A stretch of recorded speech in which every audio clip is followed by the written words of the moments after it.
अब बारी है microbes in human welfare chapter 8 को कंप्लीट करने की। बहुत ही मज़ेदार तरीके से हमने चैप्टर 7 को कंप्लीट किया था, जो कि ह्यूमन हेल्थ एंड डिजीज़ था। अब हम यहाँ पे MIHV-HW पढ़ने वाले हैं, ठीक है। शॉर्ट फॉर्म में मैं इसको MISW कहती हूँ, ठीक है।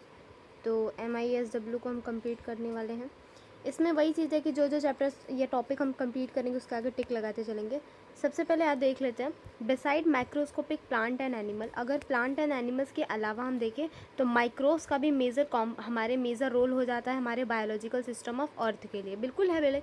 इस जो अर्थ के क्रस्ट पे हमारे एनिमल्स हैं, प्लांट्स हैं, तो इसी तरीके से हमारे पास क्या है, माइक्रोब्स ये भी हैं बिल्कुल हर जगह। इनफैक्ट अगर मैं बात करूँ तो मुझे स्पेशली बोलना चाहिए कि हर जगह ही माइक्रोब्स हैं। ऐसा कोई प्लेस नहीं छूटा है जहाँ पे माइक्रोब प्रेजेंट नहीं है। मतलब पूरे अर्थ पे हर प्लेस पे ही माइक्रोब्स प्रेजेंट हैं। इसी तरीके से हमने diversity of living organs class 11th में पढ़ा था, याद ही होगा, बायोलॉजिकल क्लासिफिकेशन में पढ़ा था। किंगडम वगैरह तो आपको याद ही होगा, जहाँ पे हमने माइक्रो ऑर्गेनिज्म को रखा था, किंगडम मोनेरा में, ठीक है। ऑफकोर्स तुम्हें पता होगा। चलो आ जाओ। Which is one of their only microscopic level के लोग रहते हैं। माइक्रोब एवरीवेयर में प्रेजेंट है, जैसे कि सॉइल, वाटर, एयर और किसी के बॉडी के अंदर, एनिमल्स एंड प्लांट्स के अंदर। इनफैक्ट वो वहाँ पे भी प्रेजेंट है जहाँ पे टेम्परेचर यहाँ पे 100 डिग्री सेल्सियस तक रहता है, या फिर वो वहाँ पे भी प्रेजेंट है जहाँ पे टेम्परेचर 0 डिग्री सेल्सियस रहता है। काफ़ी ठंडे जगह से लेकर के काफ़ी गर्म जगह तक वो प्रेजेंट होते हैं। In fact snow under a metre, मतलब कि स्नो के काफ़ी गहराई में प्रेजेंट होते हैं वो, ठीक है। माइक्रोब जो रहते हैं कुछ भी हो सकते हैं, ये हाईलाइट कर लो क्योंकि इससे PYQ बनेगा, ठीक है।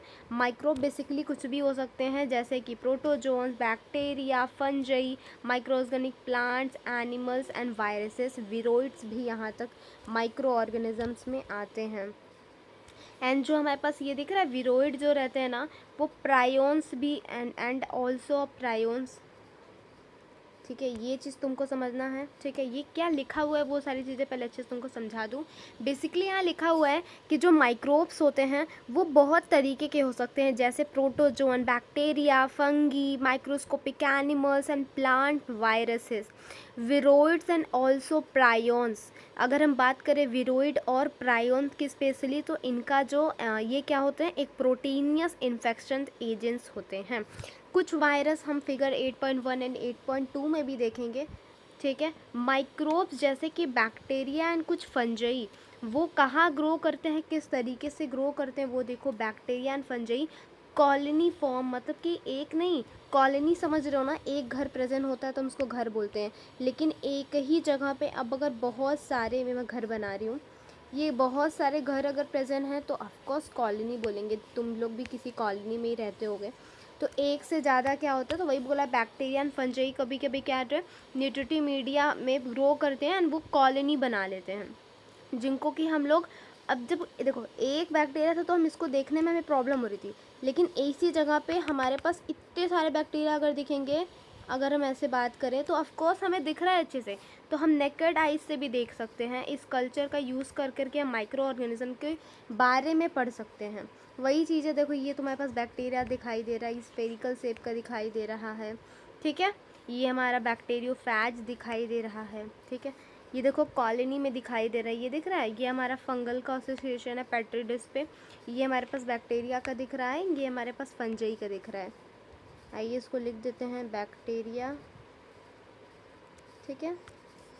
एंड ये हमारे पास क्या बनता है, फंजई, ठीक है। तो बैक्टीरिया की कॉलोनी एंड फंगल की कॉलोनी देख सकते हो आप इस तरीके से। आप ये देखो कुछ वायरस है, ठीक है। वायरस में सबसे पहला ये कौन सा है, इसको हम बैक्टीरियोफेज कहते हैं। बनाया होगा गाइस हमने यहाँ पे, अभी आगे चढ़ के हम जब जेनेटिक्स पढ़ेंगे तो इसका यूज़ काफ़ी देखेंगे, बायोटेक में इसका यूज़ देखेंगे, तो लेकिन ऐसे बस आप देख लो। बैक्टीरियोफेज में क्या होता है, हेड है, कॉलर है, टेल है, प्लेट्स हैं, पिन है एंड ये प्रोंग है, ठीक है। लेग प्रोंग, ठीक है। ये देखा तुमने। अब ये देखो सेकेंड में हमारे पास क्या प्रेजेंट है, एडिनो वायरस प्रेजेंट है, जो कि रेस्पिरेटरी इन्फेक्ट करता है, तो इसको हम कह सकते हैं ये हमारे पास क्या है, एडिनो वायरस। ये एक तरीके का वायरस है, ठीक है। एंड अब ये देखो ये जो प्रेजेंट है रॉड शेप का टोबैको वायरस प्रेजेंट, मतलब कि TMV वायरस है ये, टोबैको मोसैक वायरस। अब ठीक है, ये बैक्टीरिया देखो रॉड शेप का बैक्टीरिया है, ये स्फेरिकल शेप का बैक्टीरिया है, इसके पास फ्लैजेला प्रेजेंट है। ये तुम्हें इम्पॉर्टेंट है, याद कर सकते हो कि रॉड शेप का मैग्नीफाइड 1500x है, स्फेरिकल शेप का मैग्नीफाइड 1500x है, लेकिन रॉड शेप विथ अगर फ्लैजेला की बात करें तो 50,000x तक पहुंच जाता है। रॉड शेप अगर हम टोबैको मोसैक वायरस की मैग्नीफिकेशन की बात करें तो यहाँ 1 लाख टू 1,50,000x तक ये पहुँच जा रहा है। इस तरीके से तुम याद कर सकते हो, ठीक है। अब ये क्या लिखा है चैप्टर 7 में आपने पढ़ा होगा, माइक्रोब्स जो रहते हैं कॉज, देखो माइक्रोब्स तो होते ही हैं लेकिन ह्यूमन लाइफ में लार्ज नंबर में ऑफकोर्स डिजीज़ भी बहुत सारे करते हैं। देखा ही है तो तुमको कैसे प्रोटोजोन, हेलमिंथेस, फंजी एंड बैक्टीरिया वगैरह डिजीज़ कॉज कर रहे थे। अगर नहीं देखा है तो थोड़ा सा बैक करके ये चैप्टर देख लो, या फिर प्लेलिस्ट में मैंने दोनों ही लिंक डाली है वीडियो की, तो प्लीज़ जा करके वो वाली चेक कर लेना। एंड देखो यही लिखा है कि ये जो रहते हैं ये कॉज करते हैं किसी एनिमल्स पे, किसी प्लांट्स पे, माइक्रो ऑर्गेनिजम्स, और हार्म पहुंचाते हैं। कुछ माइक्रोब्स ऐसे भी होते हैं जो फ़ायदेमंद भी होते हैं, तो हम उन्हीं माइक्रोब्स के बारे में आज पढ़ने वाले हैं। अगर हम बात करें माइक्रोब्स इन ह्यूमन वेलफेयर की, मतलब बेसिकली मतलब यही है कि माइक्रोब्स का यूज़ हम ह्यूमंस के लिए कर रहे हैं, तो हम सबसे पहले घरों की बात करेंगे। तो किस तरीके से माइक्रोब हमारे घर के प्रोडक्शन में हेल्प करते हैं वो देखने वाले हैं। अब देखो आप ये सुन के तो बहुत सरप्राइज हो जाओगे कि माइक्रो ऑर्गेनिजम्स यानी माइक्रोब्स का यूज़ हम अपने डेली लाइफ में हर दिन करते हैं। कॉमन एग्जांपल में ले लो कि हम अगर मिल्क से कर्ड बना रहे हैं, मिल्क से बाई चांस क्या मिल्क से कर्ड ही बना रहे हैं, तो ये जो माइक्रो ऑर्गेनिज़म है जो पहले तो ये क्या रिस्पॉन्सिबल है मिल्क को कर्ड बनाने के लिए, जो माइक्रो ऑर्गेनिज़म रिस्पॉन्सिबल है उसको हम लैक्टोबैसिलस कहते हैं, और कॉमनली हम इसको लैब कहते हैं, लैक्टिक एसिड बैक्टीरिया। ये मिल्क में ग्रो करता है एंड उसको कर्ड बना लेता है। इस प्रोसेस के टाइम पे लैब जो रहता है एसिड प्रोड्यूस करता है, जो क्या करता है कोगुलेट करता है, मिल्क को क्या करता है गत्थे में बनाता है, और याद रखना मिल्क के प्रोटीन को पार्शियली डाइजेस्ट करता है। ये इंपॉर्टेंट लाइन है, इससे एमसीक्यू बनता है, तो ये तुम्हें बताना पड़ेगा कि पार्शियली डाइजेस्ट करता है, मिल्क के प्रोटीन को फुल्ली डाइजेस्ट नहीं करता, पार्शियली डाइजेस्ट करता है। स्मॉल अमाउंट का कर्ड जो है हम क्या करते हैं वापस से फ्रेश मिल्क में डाल देते हैं एज ए इनोक्यूलम, क्योंकि उसमें क्या होता है धीरे धीरे millions of lactic acid bacteria grow करना शुरू कर देते हैं, टेम्परेचर उनको सुटेबल मिलता है तो वो मल्टीप्लाई करते हैं एंड वापस से उस मिल्क को वो कर्ड में बना लेते हैं। इससे क्या होता है बेसिकली क्या होता है मिल्क के कंपैरिजन में जो कर्ड होता है ना उसमें विटामिन B12 का कंटेंट ज़्यादा होता है, तो इस हिसाब से जो कर्ड की क्वालिटी होती है ना वो बेटर होती है एज़ कम्पेयर टू मिल्क, क्योंकि कर्ड में विटामिन B12 का कंटेंट बढ़ जाता है। तो इससे क्वेश्चन आस्क होते हैं। लैब देखो काफ़ी बेनिफिशियल रोल करता है डिजीज़ कॉजिंग माइक्रोब्स को चेक करने में भी, ठीक है। अगर हम बात करें हम किसी चीज़ का डो यानी आटा गूँथ रहे हैं, जैसे कि हमें उससे डोसा या इडली बनाना है, कोई फूड बनाना है जैसे डोसा एंड इडली, तो क्या होता है इसमें बैक्टीरिया जो होते हैं वो फर्मेंटेशन कहते हैं। तुमने देखा होगा अपने मम्मी को कभी डोसा या इडली का तुम बैटर देखते होगे बनाती होंगी तो काफ़ी बोलती होंगी कभी कभी सड़ा के बनाया जाता है। सड़ा के इसका मतलब ये नहीं कि ख़राब कर देते हैं, सड़ाना इन द सेंस कि बैक्टीरिया का लग जाना। सब कहते हैं कोई चीज़ ख़राब हो गई मतलब सड़ गई है, ख़राब हो गई मतलब उसमें बैक्टीरिया वायरस आ चुके हैं। ब्रेड ख़राब हो जाता है मतलब उसके मोल्ड आ चुके हैं। उसी तरीके से ये है कि हम किसी भी बैटर को या डो को क्या करते हैं बैक्टीरिया के द्वारा फर्मेंटेशन कराते हैं, जिससे कि वो जो डो होता है ना वो काफ़ी फफ़ी फॉर्म हो जाता है। पफ़ी समझ रहे हो, फूल सा जाता है। अब ये फूलता किसकी वजह से है, ये हमारा क्वेश्चन आस्क होता है। तो ये फूलता है कार्बन डाइऑक्साइड गैस की वजह से। फर्मेंटेशन के बाद कार्बन डाइऑक्साइड गैस रिलीज़ होती है जिसकी वजह से हमारा जो आटा होता है वो फूल जाता है। अब देखो यही चीज़ है कि ये क्वेश्चन पूछ रहा है, ऑफ कोर्स तुम लोग बता दोगे। मेटाबॉलिक पाथवे बताना है कैसे कि CO2 बनता है, ठीक है। सिमिलरली जो डो होता है, ठीक है, सिमिलरली डो जिसको यूज़ किया जाता है ब्रेड को बनाने में, उसको जो बैक्टीरिया फर्मेंट करता है उसका नाम है सैक्रोमाइसीस सर्वेसी। इंपॉर्टेंट है, प्लीज़ एक बार ध्यान देना। तो मेरे को जितने स्टार बना रहेंगे मैं बना दूंगी, लेकिन जिससे से क्वेश्चन आस्क होते हैं मैं उसको हाईलाइट करते चलूँगी ना, स्टार बनाते चलूँगी। तो वही चीज़ है कि इसको हम बेकर ईस्ट कहते हैं। नाम याद रखना, कोई पूछता है बेकर ईस्ट क्या है और ब्रेकर ईस्ट क्या है, तो बेकर एंड ब्रेकरी ईस्ट दोनों सेम है, सैक्रोमाइसिस सर्वेशिया, जो ब्रेड बनाने में भी काम आता है और अल्कोहल बनाने में भी काम आता है। अब तीसरा हमारे पास है ट्रेडिशनल मिल्क की बात कर रहे हैं। ट्रेडिशनल ड्रिंक या फूड की बात करें तो उसको भी माइक्रो ऑर्गेनिज्म की वजह से क्या करवाया जाता है, फर्मेंट कराया जाता है। जैसे कि एक ट्रेडिशनल ड्रिंक का नाम है तोड़ी, ताड़ी कभी सुना होगा, इसको टोडी कहते हैं। ट्रेडिशनल मिल्क किससे बनता है, सैप ऑफ पाम से बनता है, सैप फ्रॉम पाम, याद रखना, फर्मेंटेड सैप फ्रॉम पाम, ये लाइन ही इंपॉर्टेंट है गाइस, क्वेश्चन इसके आस्क होते हैं। माइक्रो जो रहते हैं फिश, माइक्रोब्स जो रहते हैं फर्मेंटेड फिश में भी काम आते हैं, सोयाबीन को भी फर्मेंट करते हैं, बम्बू सूट्स को भी, ताकि उनसे हम फूड बना सकें। अब देखो चीज़ की बात करें तो तुमने क्लास 10th में पढ़ा था एक चीज़ से रिलेटेड टॉपिक के, ब्रेड वगैरह काफ़ी समय से चलता आने वाला फूड है। तो वही बोल रहा है कि जो चीज़ है one of the oldest food item है जो कि माइक्रो ऑर्गेनिज्म की वजह से बनता है। डिफरेंट वेराइटी के डिफरेंट वैरायटी के जो चीज़ होते हैं हमारे पास अवेलेबल होते हैं, ठीक है।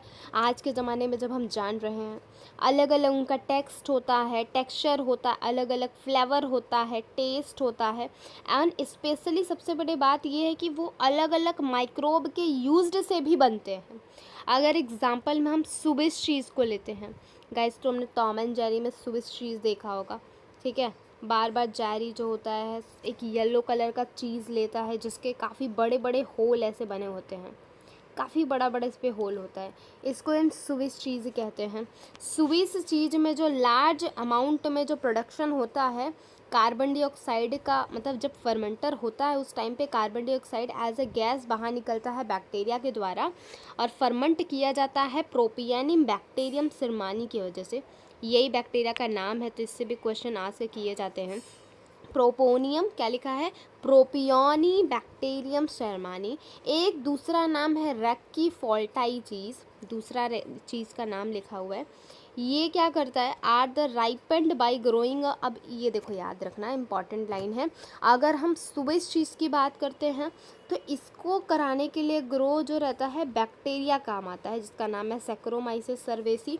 लेकिन अगर रैक्की फोल्टाई चीज़ की बात करते हैं तो इसको फर्मेंट कराया जाता है, ग्रो कराया जाता है फंजई के द्वारा, जिसका नाम है, किसका नाम क्या है पता नहीं गाइस, आई थिंक पेनिसिलियम रैक्की फोल्टाई है, ठीक है, पेनिसिलियम समझ लो, तो मैं लिख ही देती हूँ।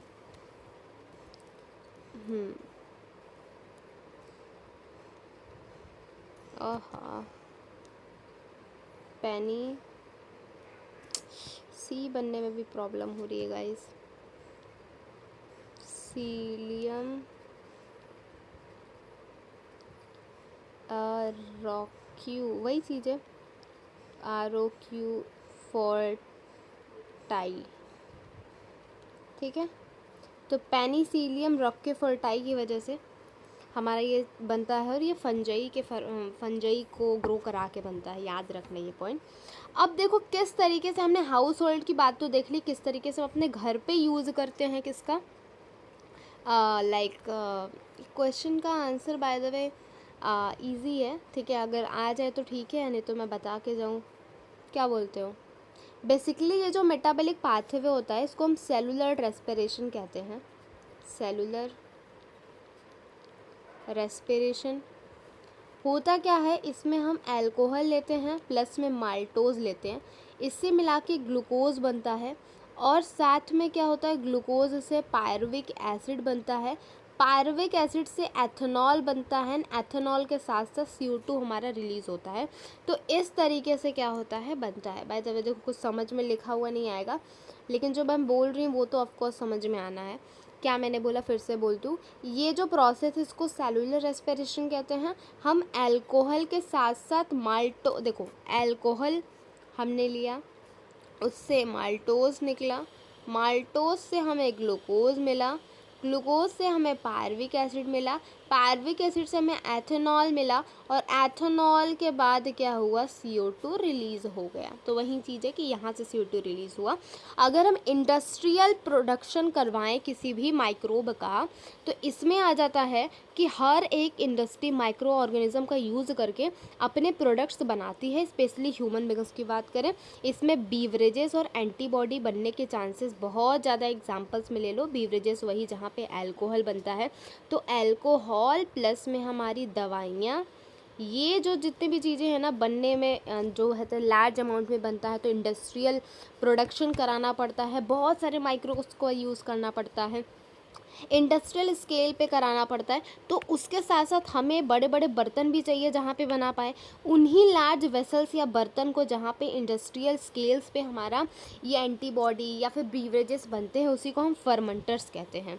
तो इससे क्वेश्चन आस्क हो सकता है 1 मार्क्स का कि व्हाट इज़ फर्मेंटर्स, तो आप बता देना। अब मैं ये बोर्ड्स की बात कर रही हूँ। फर्मेंटेड बीवरेजेस वही बोला जहाँ पे अल्कोहल बनता है, वो देखते हैं। देखो देखो माइक्रोब्स जो है ना, स्पेशली इनको यूज़ किया जाता है काफ़ी टाइम पहले से ही।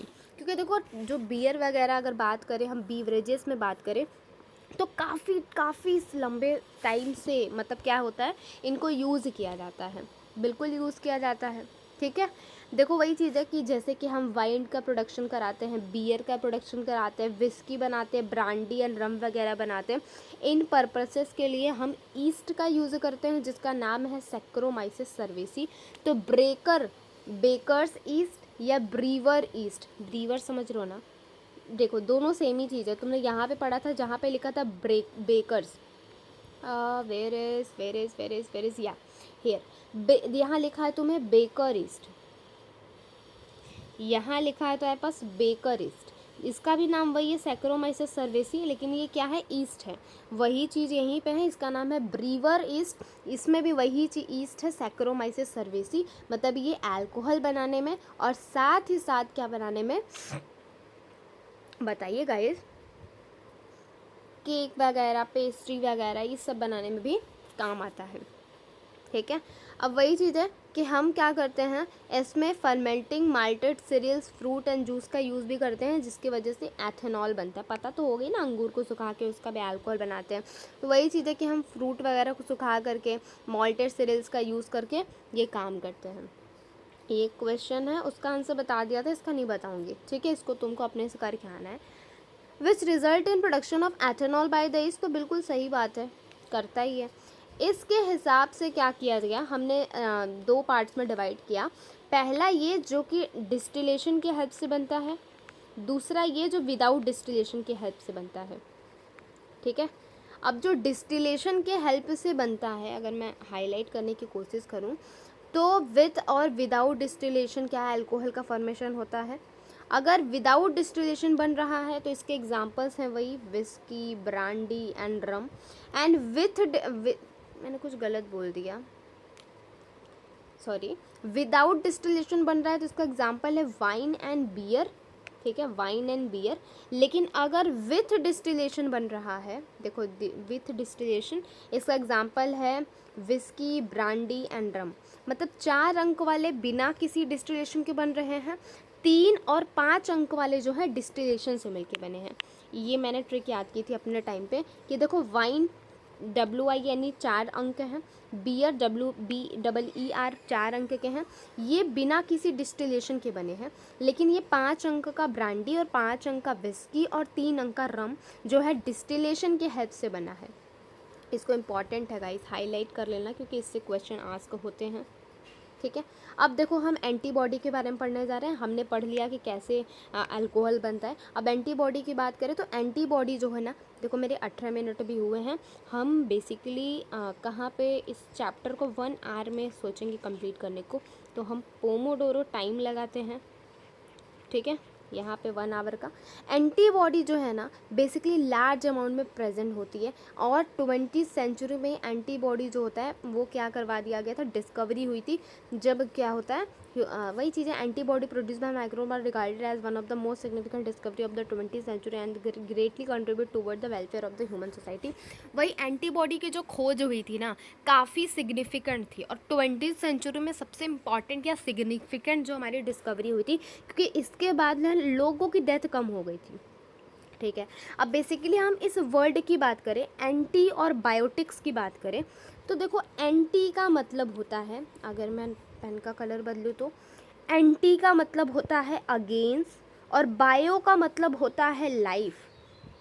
अगर हम, इसका पूरा मतलब है अगेंस्ट लाइफ, लेकिन हम किसके कॉन्टेक्स्ट में कह रहे हैं, हम ये ह्यूमन के कॉन्टेक्स्ट में कर रहे हैं, ठीक है, जहाँ पे refer to the human beings. अगर मतलब मान लो कि मैं ह्यूमन हूँ, ठीक है, यहाँ पे एक कीड़ा है, माइक्रो ऑर्गेनिज्म है, ठीक है, गाइस डोंट थिंक कि मैं यहाँ पे स्पर्म बना दी हूँ, एक कीड़ा है और मैंने एक एंटीबॉडी ली है, या मैं जो स्नेप काट लिया है मैंने एंटीबॉडी ली है। एंटीबॉडी का मतलब होता है कि हमारे लिए पॉजिटिव इम्पैक्ट है, क्योंकि हमने एंटीबॉडी इसीलिए लिया ताकि मैं इससे बच सकूं, तो हमारे लिए तो पॉजिटिव इम्पैक्ट है, लेकिन इसके लिए नेगेटिव इम्पैक्ट है। तो मतलब एंटी का मतलब होता है अगेंस्ट और बायो का मतलब होता है लाइफ। तो हम एंटीबॉडी की हेल्प से इस माइक्रो ऑर्गेनिज्म की लाइफ को खतरे में डाल रहे हैं। तो अगर हम कंटेक्स ह्यूमन के कंटेक्स में बात करें तो ये लिखा है अगेंस्ट लाइफ, इसका मतलब है कि हम उस माइक्रो ऑर्गेनिज्म के लाइफ के अगेंस्ट में जाके उसको मार रहे हैं। हमारे कंटेक्स में अगर हम बात करें तो, अगर हम उसके कंटेक्स में बात करें तो उसके कंटेक्स में हम बोलेंगे प्रो लाइफ। प्रो लाइफ का मतलब वही है कि उनके कंटेक्स में अगर बोलें तो they are pro life and not against, नहीं सॉरी, अगर मैं उनके कंटेक्स्ट में बोलूँ तो हम बोलेंगे कि हम उनके लिए अगेंस्ट लाइफ का यूज़ कर रहे हैं। मान लो मैं एंटीबॉडी हूँ, सॉरी मैं एक माइक्रो ऑर्गेनिज्म हूँ, मेरे सामने एक एंटीबॉडी खड़ी है, तो मैं तो मर रही हूँ ना, तो मेरे लिए मेरी लाइफ के अगेंस्ट जा रहा है। तो मेरे कंटेक्स्ट में मतलब एज अ माइक्रो ऑर्गेनिज्म मेरे कंटेक्स्ट में हमारी लाइफ जा रही है, इसलिए इसको हमको अगेंस्ट लाइफ कहेंगे। लेकिन अगर ह्यूमन सामने खड़ा है तो उसके लिए प्रो लाइफ होगा, क्योंकि उसको एंटीबॉडी बचा रहा है। स्पेशली हम यहाँ पे, एक सेकेंड, बहुत अच्छे तरीके से समझाऊंगी, बेहतरीन तरीके से, ठीक है, वेट अ सेकेंड, बस 2 ही मिनट आप रुको। मैंने यहाँ पे एक ह्यूमन बनाया है और यहाँ एक कीड़ा बनाया है, माइक्रो ऑर्गेनिज्म। मैंने क्या किया, अगर हम ह्यूमन के कंटेक्स्ट में एंटीबॉडी को डिफ़ाइन करें तो एंटीबॉडी मुझे बचा रहा है, तो मेरा पॉजिटिव इम्पैक्ट इस पे पड़ रहा है। अगर पॉजिटिव इम्पैक्ट पड़ रहा है तो मैं इसको बोलूँगी, क्या बोलूँगी मैं, टेल मी, क्या बोलूँगी, प्रो लाइफ। क्या बोलूँगी, pro life. What is pro life? Why I said this pro life? Why because मैं इसको बोलूँगी प्रो लाइफ क्योंकि इसने मेरी लाइफ बचाई है। वही अगर माइक्रो ऑर्गेनिज्म के कॉन्टेक्स्ट में एंटीबॉडी को मैं एक्सप्लेन करूं तो ये नेगेटिव इम्पैक्ट दे रहा है, और इसीलिए हम इसको बोल रहे हैं, क्या बोल रहे हैं, अगेंस्ट लाइफ। अगेंस्ट लाइफ, क्योंकि अगर एंटीबॉडी आया तो ये माइक्रो ऑर्गेनिज्म मर जाएगा। सिंपली मतलब बस इतना था, और कोई मतलब नहीं है, ठीक है। एंटीबॉडी एक केमिकल सब्सटेंस होता है जिसको प्रोड्यूस करने के लिए कुछ और माइक्रो ऑर्गेनिज्म को मारा जाता है। कैन और return the growth of other disease causing microbe. वही चीज़ है कि हम उसका कुछ मतलब एंटीबॉडी को भी हम माइक्रो ऑर्गेनिज्म को ही यूज़ करके बनाते हैं, और वही दूसरे माइक्रो ऑर्गेनिज्म जो हमें खतरा पहुँचाते हैं उनको मारता है। समझ रहे हो? मतलब एक माइक्रो ऑर्गेनिज्म दूसरे माइक्रो ऑर्गेनिज्म को मार रहा है। मैं अगर बात करूं एक एंटीबॉडी की जिसका नाम है पेनिसिलियम, तो आप बोलोगे कि आप इससे फेमिलियर हो या नहीं? टेल मी, आप फेमिलियर हो इस आप इस एंटीबॉडी से फेमिलियर हो कि नहीं? बिल्कुल हो। पेनिसिलिन हम हमेशा ही लेते हैं बुखार वगैरह के लिए। पेनिसिलिन हम बुखार के लिए नहीं लेते, चलो छोड़ो, पता नहीं किस लिए लेते हैं। पेनिसिलिन जो है पहली एंटीबॉडी है जो डिस्कवर हुई थी, ये इंपॉर्टेंट लाइन है, याद रखना। इसको डिस्कवर करने वाले अलेक्जेंडर फ्लेमिंग थे, लेकिन ये चांस डिस्कवरी थी, मतलब कि गलती से डिस्कवर हो गया था। इसको डिस्कवर करने का मतलब कोई भी साइंटिस्ट सोच नहीं रहा था, ठीक है, अचानक से डिस्कवर हो गया था। अब एक साइंटिस्ट थे जिसका नाम है अलेक्जेंडर फ्लेमिंग, वो एक बैक्टीरिया पे वर्क कर रहे थे जिसका नाम है क्या लिखा है, स्टेफिलोकोकाई बैक्टीरिया पे काम कर रहे थे। उन्होंने क्या किया था, उसको छोड़ दिया था। उस पर क्या हुआ था, उनको क्या किया था, once observe a mould growing in one of हनबॉस culture plates around which staphylococci could not grow. Okay, देखो हुआ क्या था। He found out that due to chemical production by the mold and he named it penicillin after the mold Penicillium notatum। क्या किया था इन्होंने, penicillin की खोज की थी पहली बार इन्होंने। अलेक्जेंडर फ्लेमिंग से गलती से ये हो गया था डिस्कवरी। ये वर्क कर रहे थे स्टैफिलोकोकाई बैक्टीरियम पे। वन इन्होंने ऑब्जर्व किया कि स्टैफिलोकोकाई के ऊपर एक माउल्ड आ रहा था, ठीक है। अब वहाँ पे मतलब उन्होंने एक कल्चर लिया था जिस पे क्या हुआ था, माउल्ड ग्रो कर रहा था। अब माउल्ड जहाँ ग्रो कर रहा था वहाँ स्टैफिलोकोकाई ग्रो नहीं कर रहा था, और उसी माउल्ड का नाम इन्होंने पेनिसिलियम रख दिया। और जो माउल्ड था उसका नाम था पेनिसिलियम नोटाटम। इम्पॉर्टेंट लाइन है गाइस, क्या नाम था, पेनिसिलियम नोटाटम, ठीक है। इन्होंने पेनिसिलिन उसका नाम रखा माउल्ड का, और पूरा नाम माउल्ड का रखा पेनिसिलियम नोटाटम। अभी ये देखो क्या लिखा है, ये अपने फुल पोटेंशियल के साथ काम नहीं कर रहा था, लेकिन अर्नेस्ट चेन एंड हवार्ड फ्लोरे, याद रखना इन दोनों साइंटिस्ट का नाम, चेन एंड फ्लोरे आते हैं, ठीक है। ये मैं हाईलाइट कर दूं, चेन एंड फ्लोरे आते हैं, और इन्होंने ऐसा वर्क किया इस पे कि ये जो हमारे पास एंटीबॉडी बनी वो अब फुल एफिशिएंसी के साथ काम करने लगी। फ्लेमिंग, चेन एंड फ्लोरे को इसके लिए नोबेल प्राइज़ भी मिला था 1945 में जब वर्ल्ड वॉर 2 चल रहा था, याद रखना।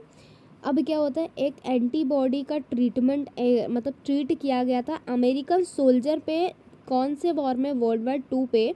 इसके वजह से फ्लेमिंग, चेन एंड फ्लोरे को अवार्ड किया था नोबेल प्राइज़ 1945 में इनके डिस्कवरी के लिए, ठीक है। जब पेनिसिलियम बन गया तो जितने भी अदर एंटीबॉडी थे प्यूरिफाई फ्रॉम अदर माइक्रोब से बनने लगे, ठीक है।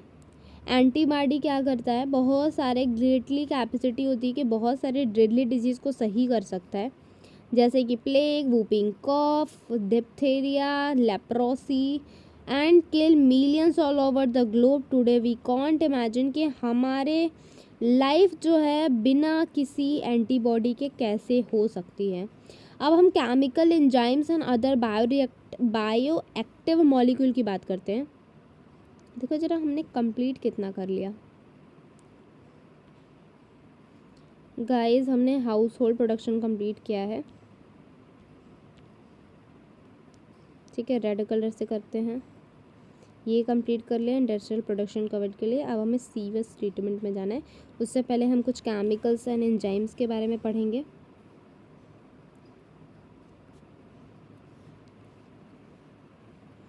देखो आधे घंटे बीत गए हैं गाइस, हमारे पास आधे घंटे बचे हैं पोमोडोरो के हिसाब से। तो कुछ chemicals, enzymes and other bio active molecule की अगर हम बात करें तो यहाँ पे सबसे पहले हम बात करेंगे किस तरीके से हम माइक्रो ऑर्गेनिजम्स को कॉमर्शियल एंड इंडस्ट्रियल प्रोडक्शन कराते हैं, जैसे कि organic acid, alcohol and enzymes का भी फॉर्मेशन कराते हैं। एसिड, अगर हम मैक्रोब्स की बात करें, एस्परजिलम निगर एक फंगस है जिससे कि सिट्रिक एसिड बनता है। एसिटोबैक्टर एसिटाई एक बैक्टीरियम है जिससे कि एसिटिक एसिड बनता है। गाइस ये बहुत ज़्यादा इम्पॉर्टेंट है। I don't know in a world कि ये चीज़ आपके लिए ये 3 लाइन कितनी इम्पॉर्टेंट है। इससे अक्सर के मैचिंग में क्वेश्चंस आते हैं, ठीक है। अगर मैं नीट की बात करूँ तो मैच के क्वेश्चंस इससे अक्सर आते हैं। क्या पूछता है, एस्परजिलम निगर जो रहता है वो एक फंगस है और वो सिट्रिक एसिड बनाता है। एसिटोबैक्टर एसिटाई एक बैक्टीरिया है जो एसिटिक एसिड बनाता है। कोलोस्ट्रीडियम ब्यूटिलियम एक बैक्टीरियम है जो कि क्या करता है, ब्यूट्रिक एसिड बनाता है। लैक्टोबैसिलस एक बैक्टीरियम है जो लैक्टिक एसिड बनाता है। मतलब एस्परजिलम निगर जो है इकलौता फंगस है बाकी जितने भी हैं वो बैक्टीरिया हैं, तो इससे तुम याद कर सकते हो एस्परजिलम निगर जो है एक वायरस है, सॉरी फंगस है, बाकी सारे बैक्टीरिया हैं, याद कर लेना, मैंने हाईलाइट कर दिया। ईस्ट की बात करें, देखो गाइज ये बहुत इंपॉर्टेंट है। ईस्ट की बात करें, सैक्रोमाइसिस सर्वेसी जो कॉमर्शियल प्रोडक्शन कराता है किसी भी एथेनॉल का। माइक्रोब्स का यूज़ करके हम बहुत सारे एंजाइम भी बना सकते हैं। अगर हम बात करें लाइपेज और लाइपेज की अगर हम बात करें, गाइज मैं चेंज कर रही हूँ कलर। अगर मैं यहाँ पे लाइपेज की बात करूँ तो लाइपेज का यूज़ हम किसके तरीके करते हैं, हमारे अगर शर्ट वगैरह कपड़े वगैरह में ऑयल के स्टेन्स लग जाते हैं तो हम लाइपेज का यूज़ करते हैं ताकि वो ख़त्म हो जाए, ठीक है। तो हम उसमें लाइपेज का यूज़ करते हैं लॉन्ड्री वगैरह के लिए। दूसरी चीज़ आती है, अगर हम पैक्टिनेज और क्या लिखा हुआ है यहाँ पे, पैक्टिनेज और प्रोटीएज का यूज़ करते हैं, ठीक है, सॉरी पैक्टिनेज और ये क्या रहा है पेंसिल के साथ, देख रहे हो, इसी पे गुस्सा आती है मुझे। देखो पैक्टिनेज और प्रोटीएज है जो क्या करवाता है, बॉटल जूस को क्या करवाता है, क्लैरिफाई करने में हेल्प करता है। तुमको ये लाइन याद करनी है, ठीक है, ठीक है। एक सेकेंड, मैं ब्लू कलर से कर देती हूँ गाइस, कुछ भी हो लेकिन ख़त्म नहीं होगा मेरा प्रॉब्लम। ऑयल स्टेन को रिमूव करवाता है, कौन कराता है, लाइपेज कराता है, ठीक है। जो स्ट्रेप्टोकाइनेज है वो प्रोड्यूस किया जाता है बैक्टीरियम स्ट्रेप्टोकोकस से, जो कि क्लॉट बस्टर में हेल्प करता है। मतलब कि याद कर लेना, एक क्लॉट बस्टर यानी कि कहीं भी क्लॉटिंग होती है ना ब्लड वेसल्स वगैरह में, तो उसको अलग मतलब हटाने में हेल्प करता है, रिमूव करने में हेल्प करता है। और मायोकार्डियल इन्फेक्शन जो होता, अगर नहीं हटा पाता है तो मायोकार्डियल इन्फेक्शन हो सकता है और हार्ट अटैक के चांसेस ज़्यादा होते हैं। तो वही चीज़ है, स्ट्रेप्टोकाइनेज यानी स्ट्रेप्टोकोकस। स्ट्रेप्टोकाइनेज किससे बनता है, स्ट्रेप्टोकोकस से बनता है, जो कि एक बैक्टीरिया है। वो क्लॉट बस्टर की तरह काम आता है, जो कि ब्लड वेसल्स वगैरह में से क्लॉट जो रहता है वो उसको रिमूव करता है, वरना मायोकार्डियल इन्फेक्शन होने का खतरा होता है, जिसको हार्ट अटैक भी करते हैं। एनदर बायोएक्टिव मॉलिक्यूल में हमारे पास आ जाता है साइक्लोस्पोरिन ए। साइक्लोस्पोरिन ए जो है ना वो किससे बनता है, ट्राइकोडर्मा, नहीं मैंने शायद कुछ गलत बोला, नहीं सही बोला, ट्राइकोडर्मा पॉलीस्पोरम से बनता है, जो ऑर्गन ट्रांसप्लांट के टाइम पे इम्यूनोसप्रेसिव एजेंट की तरह काम करता है। याद कर लेना, इसको मैंने तुमको इसके पहले वाले चैप्टर में पढ़ाया था। किस में पढ़ाया था, एंटीबॉडी, हमने इसको पढ़ाया था किसमें, एंटीबॉडी में पढ़ाया था, जाके देख लेना एक बार, ठीक है, वही चीज़ है। अब तीसरा जो हमारे पास आता है मोनेस्कस परप्यूरस, जो क्या बनाता है, स्टार्टिन बनाता है। स्टार्टिन मोनेस्कस परप्यूरस से बनता है। ये एक ब्लड कोलेस्ट्रॉल लोवरिंग एजेंट की तरह काम करता है, एंड जो इसका जो एंजाइम है रिस्पॉन्सिबल होता है कि ये कोलेस्ट्रॉल को, जो भी कोलेस्ट्रॉल को बनाता है उसको थोड़ा सा कम कर देता है, इनहिबिट कर देता है। अगर हम माइक्रोब्स इन सीवेज समझ रहे हो गाइस, इतने बड़े तो हो गए, और एक बार हो सकता है तुम लोग कुछ में से ड्रॉप होंगे, तो तुमने पढ़ा भी होगा कि सीवेज का मतलब क्या होता है। बेसिकली सीवेज का मतलब वही गंदा पानी होता है, मेरे लैंग्वेज में बोलूँ तो खराब पानी,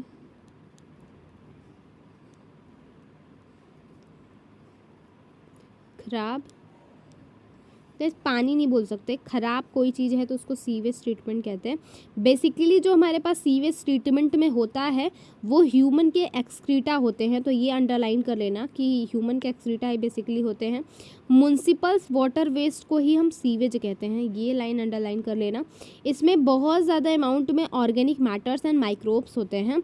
मेनी ऑफ द पैथोजेंस भी होते हैं जो डिजीज़ कॉजिंग भी होते हैं। अभी बात करें हम यहाँ पे तो सीवेज की जो क्वांटिटी होती है काफ़ी ज़्यादा होती है अर्बन एरियाज़ में, तो इसको आसानी से कहीं भी नॉर्मल या फिर नेचुरल वाटर बॉडीज़ में जैसे रिवर स्ट्रीम्स डायरेक्टली हम उसको नहीं डिस्चार्ज कर सकते, क्योंकि काफ़ी गंदा पानी होता है, उससे बहुत सारी बीमारी हो सकती है, काफ़ी चीज़ें हो सकती हैं। इसीलिए उसको डिस्पोज होने से पहले हम सीवेज को ट्रीटमेंट देते हैं, उसको ही सीवेज ट्रीटमेंट प्लांट कहा जाता है, ठीक है, जिससे कि हम पानी को लेस पॉल्यूटिंग बना करके वापस से नेचुरल पानी वगैरह में छोड़ देते हैं। जो हमारे पास ट्रीटमेंट होता है वेस्ट वाटर का डन होता है, याद रखना कि हेट्रोट्रॉपिक बैक्टीरियाज माइक्रो ऑर्गेनिजम्स पहले से प्रेजेंट होते हैं। हेट्रोट्रॉपिक मतलब होता है जो दूसरे पर डिपेंड करते हैं, वो माइक्रो पहले से ही सीवेज में प्रेजेंट रहते हैं नेचुरली।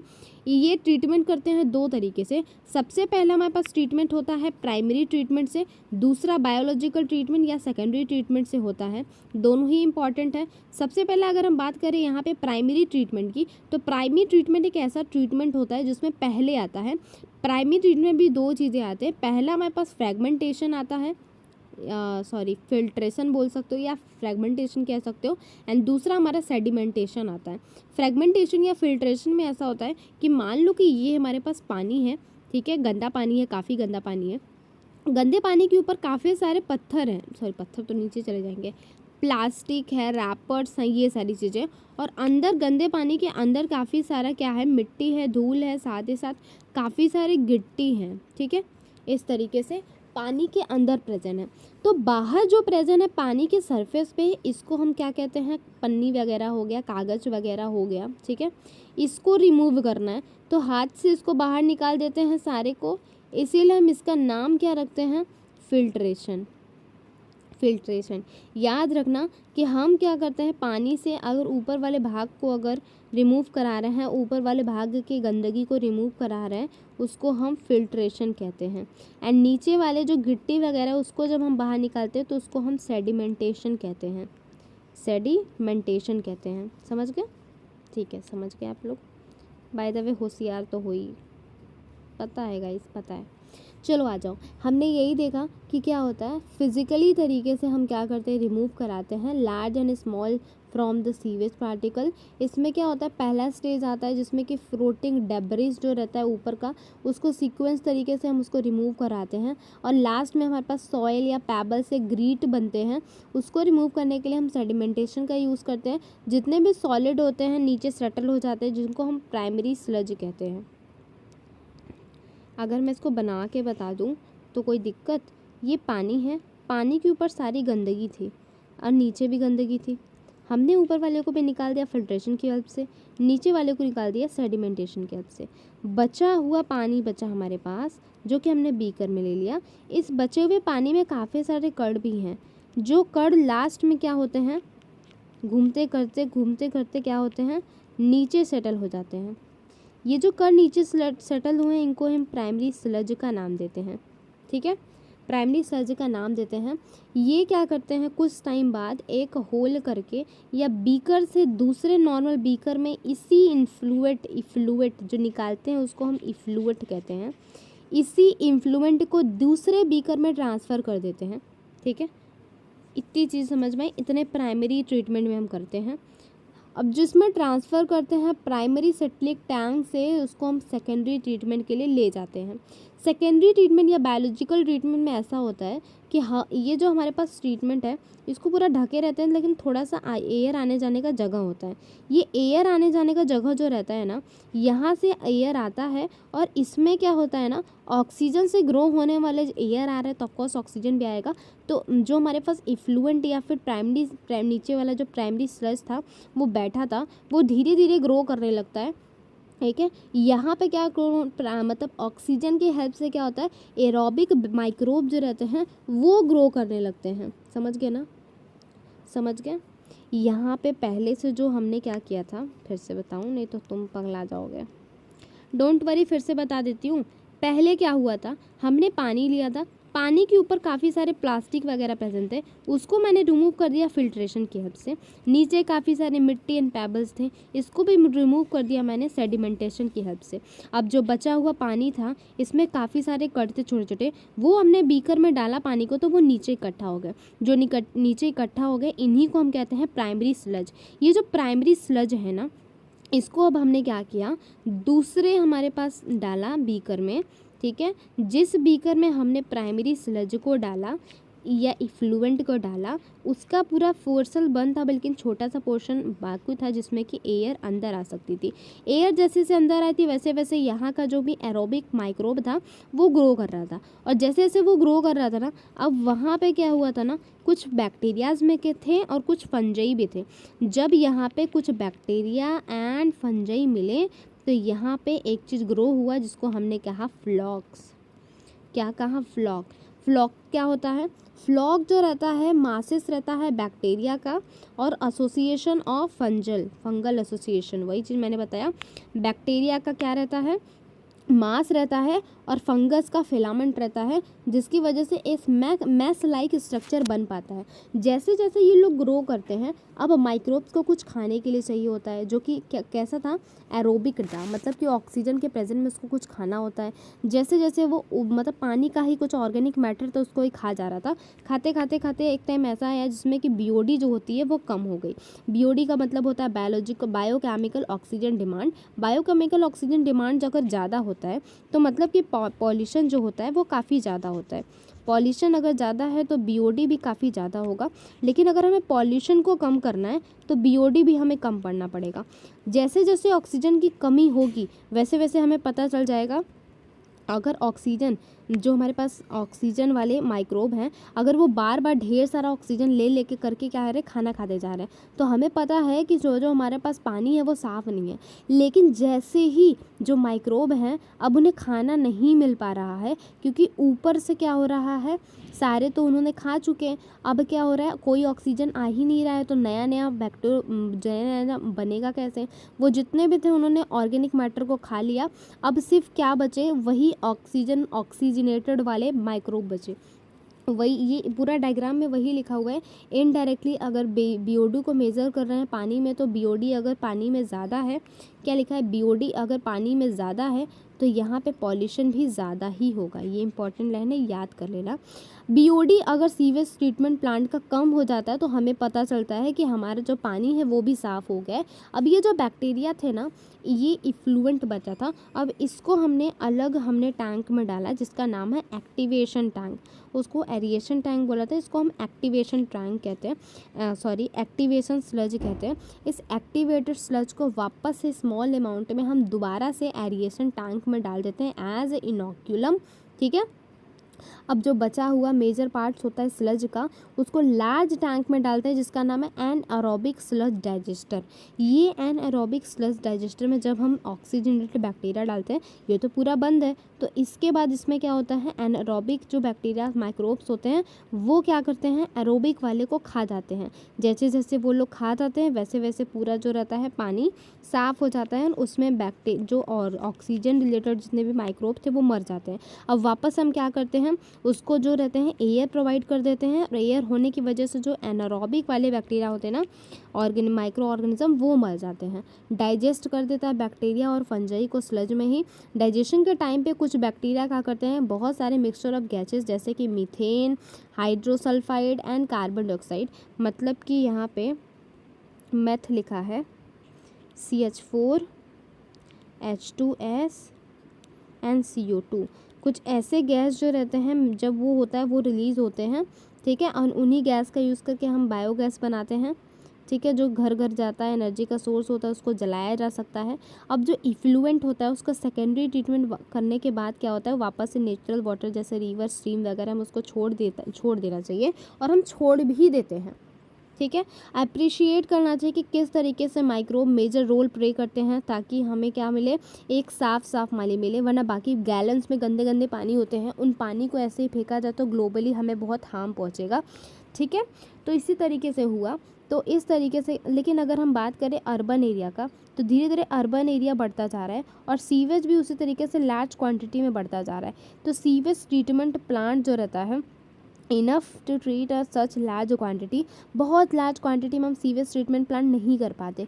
तो इस ट्रीटमेंट सीवेज प्लांट को करने के लिए क्या करना पड़ेगा, हमें पहले साफ़ करना पड़ेगा, पॉल्यूशन फ्री को increase the water body disease.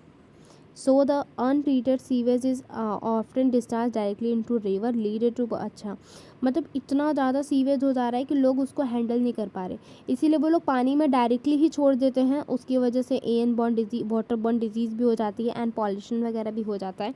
इसके लिए ही क्या होता था, पहले के ज़माने में ऐसा होता था, तो ministry of environment and forest क्या किए थे, गंगा एक्शन प्लान और यमुना एक्शन प्लान को लागू करवाया था, जिसके थ्रू क्या था, मेजर टास्क यही था कि हमारे कंट्री के रिवर से क्या होते हैं, उनको पॉल्यूशन फ्री करना है। इस प्लान के मुकाबले लार्ज नंबर में सीवेज ट्रीटमेंट प्लांट को चलाया गया था और क्या करवाया गया था, ट्रीटेड सीवेज प्लांट को ही चांस मिला था कि रिवर में वो लोग छोड़ सकें।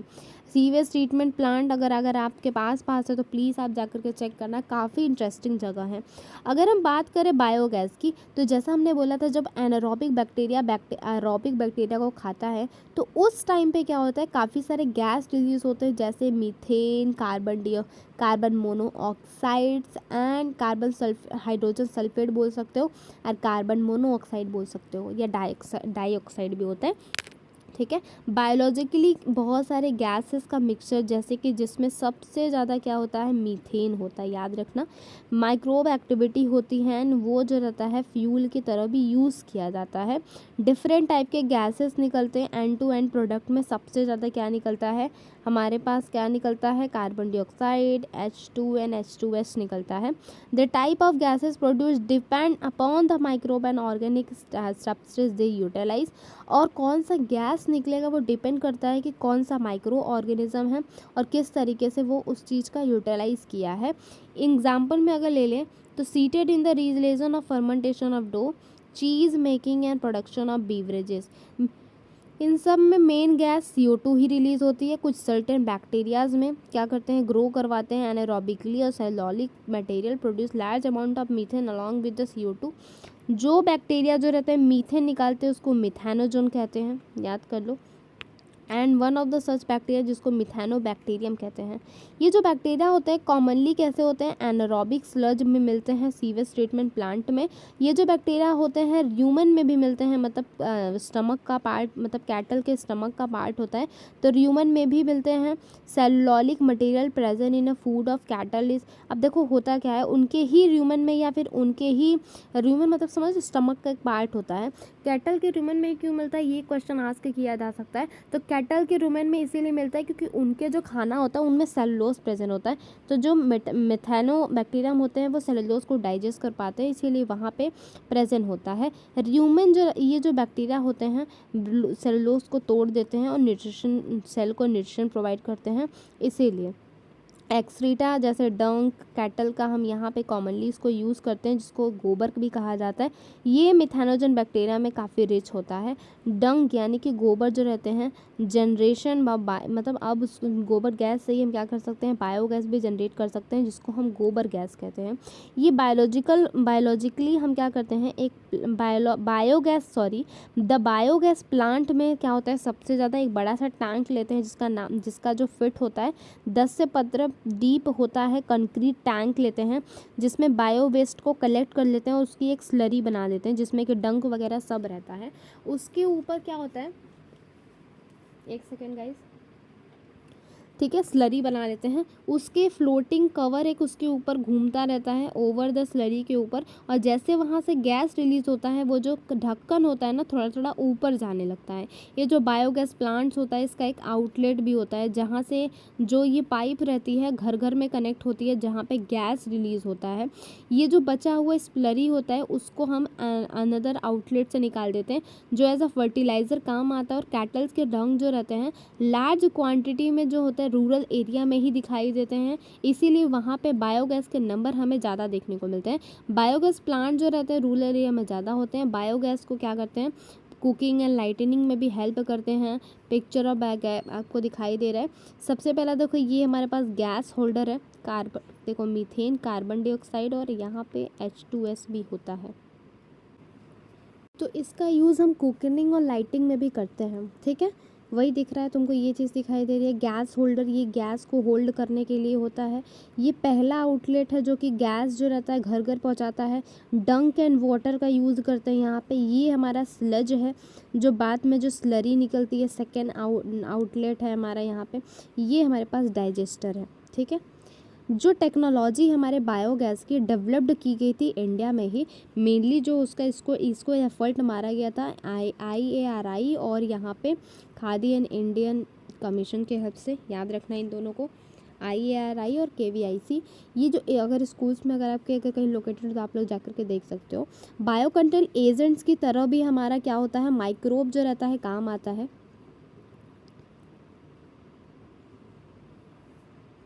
वेट अ सेकेंड गाइस, तो हम यहाँ टिक लगाने के लिए आ गए थे, मुझे लगा टिक पहले लगा दूँ, ठीक है।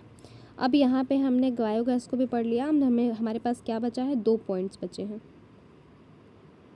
ठीक है। आ जाओ, तो हमने क्या लिखा, माइक्रोब्स को हम कैसे as a bio control agents की तरह काम करते हैं। बायो कंट्रोल एजेंट्स का मतलब होता है कि उस तरह से हम अपने घर को क्या बताते हैं, बचाते हैं। बायो कंट्रोल का मतलब होता है कि बायोलॉजिकली मेथड का यूज़ करके कैसे हम अपने प्लांट को डिजीज़ और पेस्ट से बचाते हैं। मॉडर्न सोसाइटी में आप देखते हो कि इस प्रॉब्लम को ख़त्म करने के लिए हम केमिकल्स का यूज़ करते हैं, लेकिन केमिकल्स के यूज़ की वजह से, जैसे कि इंसेक्टिसाइड और पेस्टिसाइड्स के यूज़ की वजह से, देखो केमिकल क्या होता है, काफ़ी टॉक्सिक होता है, हार्मफुल भी होता है, ह्यूमंस के लिए भी होता है, साथ साथ वो एनिमल्स के लिए भी होता है।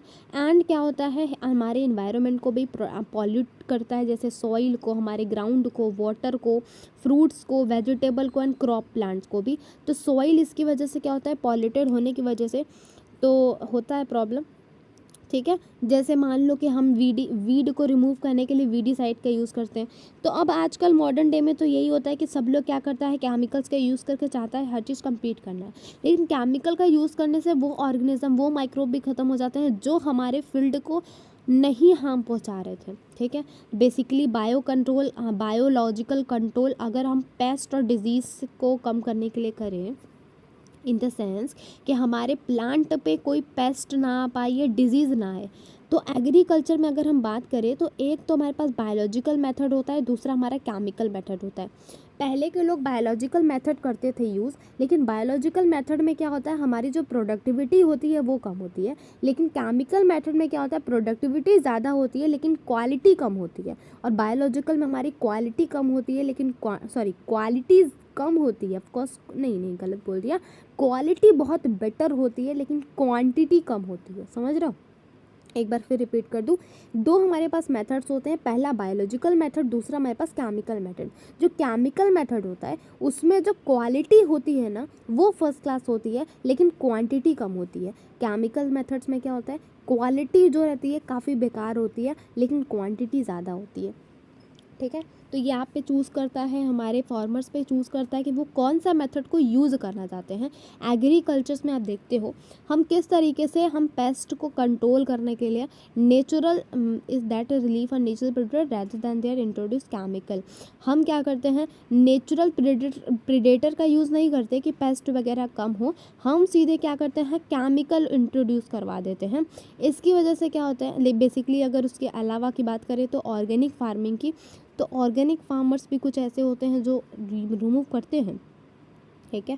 लेकिन होता क्या है, बेसिकली देखो ऑर्गेनिक फार्मर्स में क्या होता है, वही जो मैंने तुमको बताया वही लिखा हुआ है, वो पेस्ट भी ख़त्म या वो इंसेक्ट्स भी या माइक्रोब ख़त्म हो जाते हैं जिनका हमारे फील्ड में यूज़ होता है, ठीक है।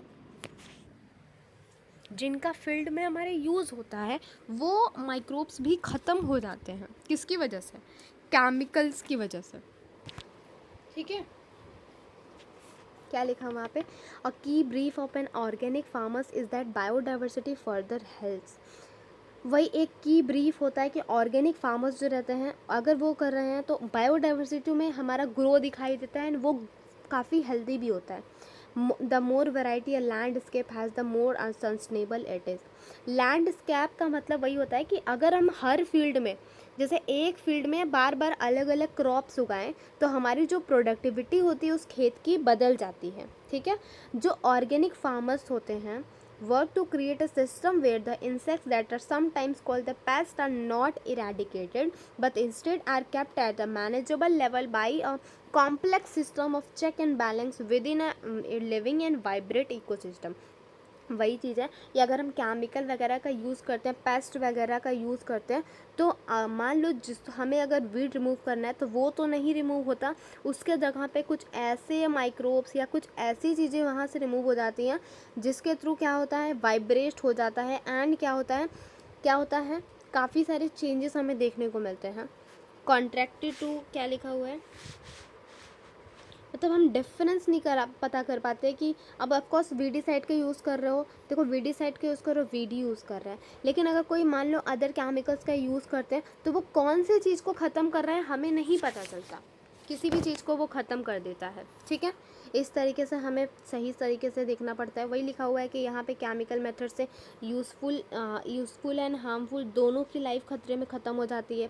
हम क्या करते हैं, उन लोगों को भी मार देते हैं जो कि क्या करते हैं, हमारे लिए फ़ायदेमंद होते हैं, क्योंकि हाँ एक फील्ड में क्या है, फ्लोरा एंड फौना दोनों ही होते हैं। तो काफ़ी सारे वो ऑर्गेनिज्म में मारे जाते हैं जिनका यूज़ क्या होता है, क्योंकि हम डिस्क्रिमिनेट ही नहीं कर पाते ना, नहीं कर पाते कि कौन सा हमारे लिए हार्मफुल है, कौन सा हम नहीं कर पाते, यानी केमिकल्स नहीं कर पाते।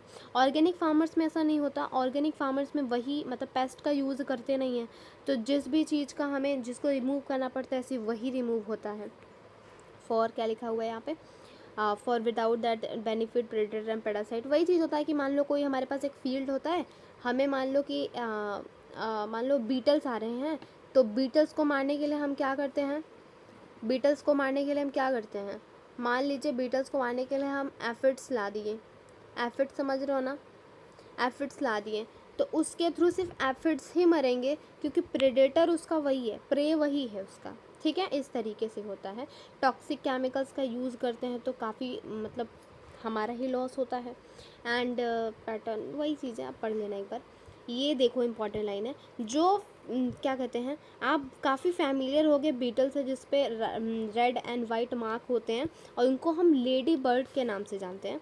लेडी बर्ड को खाने वाला एफिड्स होता है, ठीक है। मॉस्किटो जो रहता है वो किसको खाता है, ड्रैगन फ्लाई को खाता है। तो मॉस्किटो को हटाना है तो ड्रैगन फ्लाई को खेत में ला दो, लेडी बर्ड को हटाना है तो एफिड्स को खेत में ला दो। ये देखो दोनों चीज़ की हमारे पास हाईलाइट कर देना। एग्जाम्पल हो गए microbial bio control agent that can be introduced in other order to control a butterfly. अगर हमें क्या करना है, बटरफ्लाई कैपिलरीज को हटाना है तो हम क्या करेंगे, बैसिलस thuringiensis का यूज़ करेंगे। याद कर लो इन दोनों को भी। बटरफ्लाई अगर बहुत ज़्यादा आपको दिख रही है तो आप बीटी टॉक्सिन का यूज़ कर सकते हो। बेसिकली अगर इसका मैं देखूँ कैसे ये काम करता है, तो होता क्या है कि हमारे पास मान लो एक बीटी बैक्टीरिया है, हमारे पास ये बीटी बैक्टीरिया है, हमारे पास एक क्या है, बटरफ्लाई की क्या है, बटरफ्लाई का कैटरपिलर है। अब होता क्या है, इस बैक्टीरिया के कैटरपिलर क्या करती है, मान लो कोई प्लांट में बीटी टॉक्सिन है, बटरफ्लाई क्या करती है, बीटी टॉक्सिन को खा लेती है जो प्लांट में है, ठीक है। इसको खाने के बाद होता क्या है, बटरफ्लाई का जो गर्ट होता है ना, गर्ट में जो बीटी टॉक्सिन इनएक्टिव फॉर्म में था, अब वो एक्टिव हो जाता है, गर्ट में जाता है, क्योंकि गर्ट में क्या मिलता है, एसिडिक इन्वायरमेंट मिलता है। एसिडिक इन्वायरमेंट बटरफ्लाई देती है। इस एसिडिक इन्वायरमेंट की वजह से ही क्या होता है, हमारे उसकी डेथ हो जाती है, ठीक है। यही चीज़ यहाँ पे एक्सप्लेन करा जाएगा, ठीक है। इसको मैं अच्छे से एक्सप्लेन कर दूँ। क्या लिखा हुआ है, अवेलेबल इन सैचेट्स एज, वही चीज़ बोल रहा है बीटी को जो देखो ये हमारा क्वेश्चन आस्क होता है, किस तरीके से आस्क होता है, यहाँ पे ये आता है हमारे पास असर्शन रीजन्स में क्वेश्चन आते हैं, याद कर लेना। तो असर्शन रीजन में ऐसे क्वेश्चन पूछे जाते हैं, ठीक है। सैचेट्स के फॉर्म में मिलता है, स्पोर्ट्स के फॉर्म में, जिसको पानी के साथ मिक्स करके हम स्प्रे कर देते हैं फ्रूट ट्रीज़ या ब्रासिया फैमिली में।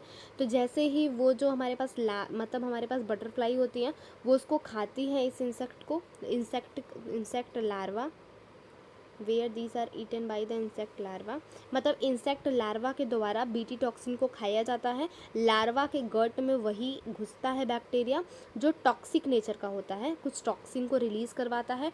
लार्वा जो रहता है वो मर जाता है। जो बैक्टीरियम डिजीज़ था वो कैटरपिलर को मार देता है, लेकिन अदर इंसेक्ट जो रहते हैं उनको अनहार्म्ड छोड़ता है, क्योंकि ये एक जेनेटिक इंजीनियरिंग की वजह से बना था। ये तुम नेक्स्ट चैप्टर में पढ़ोगे, ठीक है।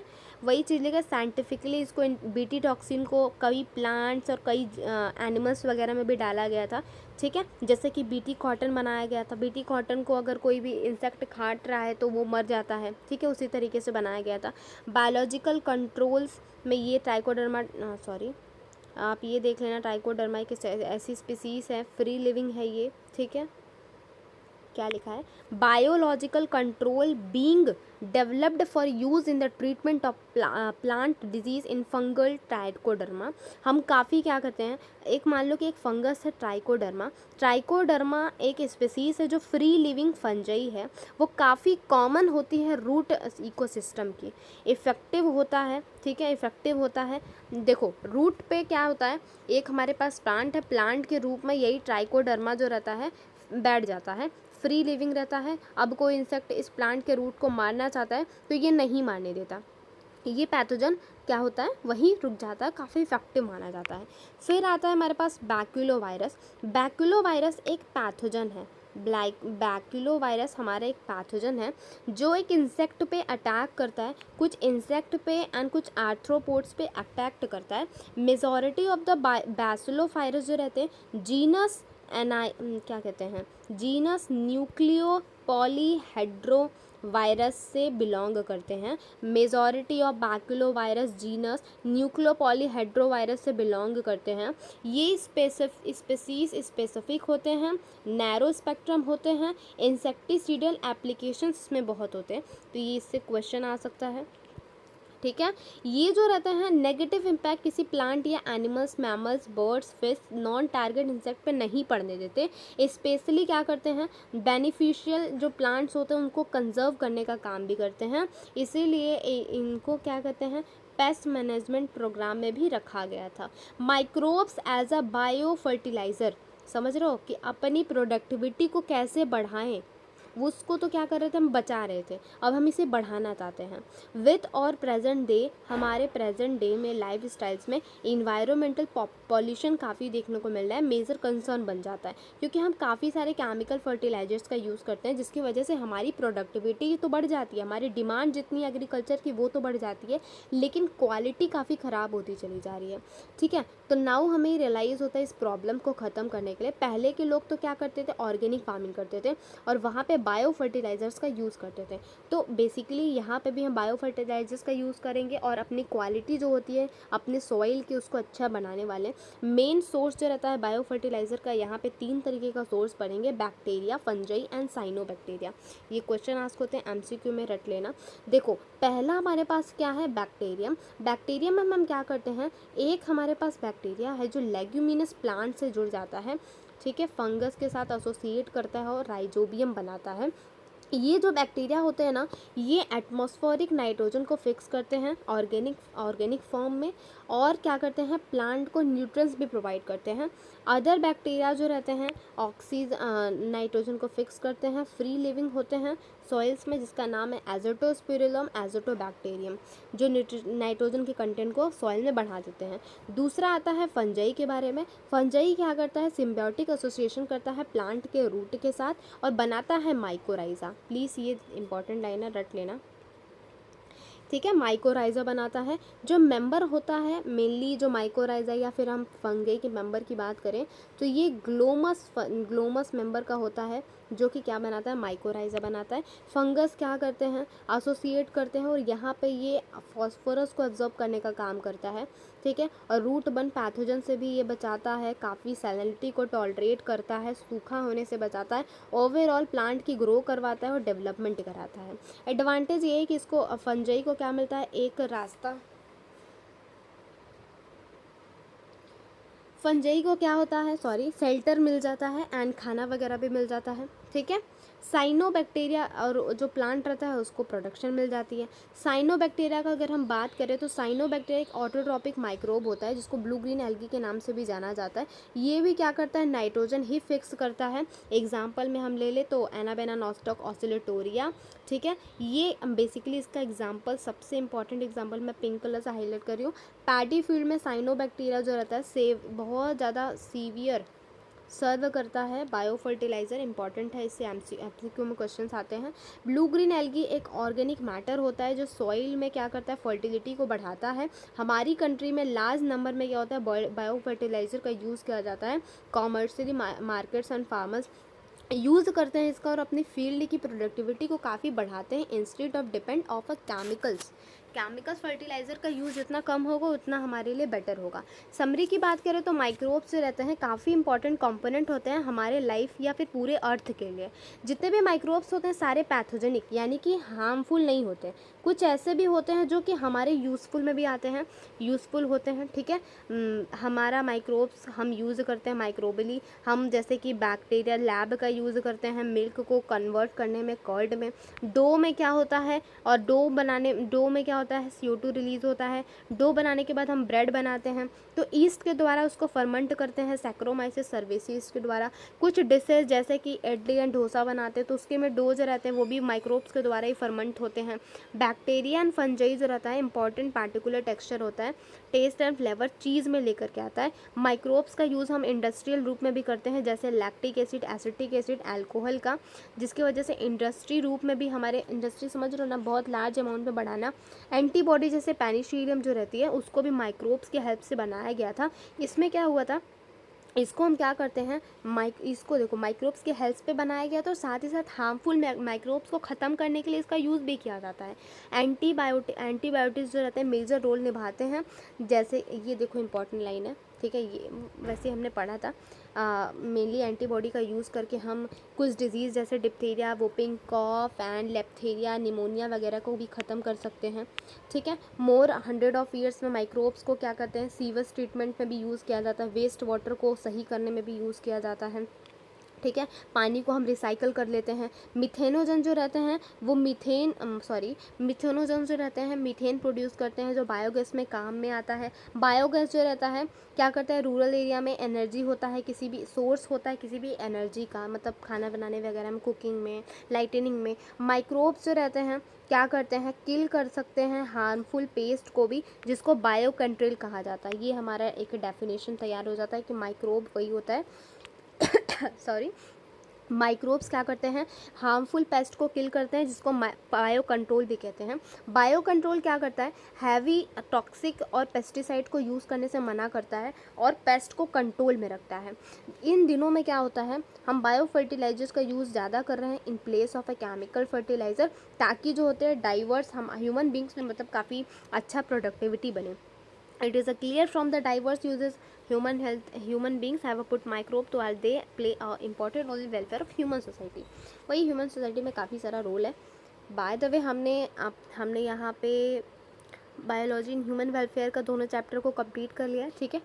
एंड अभी भी कोई क्वेश्चन होता है तो आप मुझे कमेंट कर सकते हो, ठीक है, नहीं तो इंस्टा पे आप DM भी कर सकते हो। हमने पूरा चैप्टर अच्छे से कंप्लीट कर लिया है। इफ़ कोई फर्दर डाउट होता है, देखो 1 घंटे 6 मिनट जैसा कि मैंने तुमको बोला था 1 आवर में इस चैप्टर को कंप्लीट करने वाले, तो हमने अपना टास्क कंप्लीट किया। अब मिलते हैं हम नेक्स्ट लेक्चर में। But take care, love you so much.